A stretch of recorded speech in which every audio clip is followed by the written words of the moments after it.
Parts of consciousness are fascinating and wonderful and complex and powerful and brilliant and beautiful. Parts of consciousness, subconscious parts, understand the nonverbal language of communication. If someone says, you need to be helpful, the parts don't just hear the words of a request to be helpful. They hear the underlying messages of it.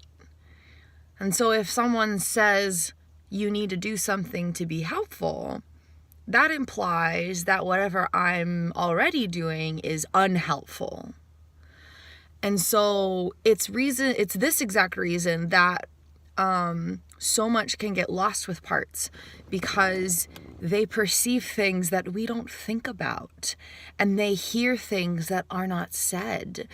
And it's a beautiful thing that they do that, because that's how all human subconscious works. All subconscious parts within all of humankind experience this. 95% of communication is nonverbal. Parts receive that 95% of nonverbal communication as direct communication, rather than it being this subtle, indirect background noise. And so when parts are perceiving the nonverbal aspect of language and communication, then the language piece of things is irrelevant. It's only 5% of the picture.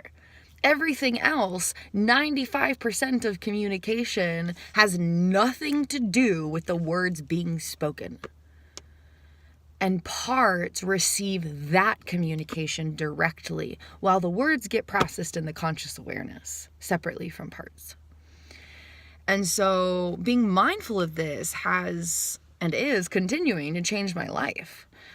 Because the assumptions we can so quickly make, we can so quickly judge ourselves or others for responding in a certain way. And to explore the reason for that and to see the validity of that is very, very powerful.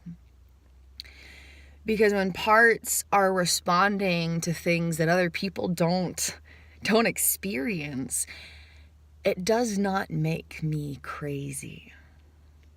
It makes me in tune and aware when others are not. It does not make me crazy. And that's a very different thing. That's a very different truth. And so to be mindfully present with my parts, and to ask why they might be perceiving things in a certain way,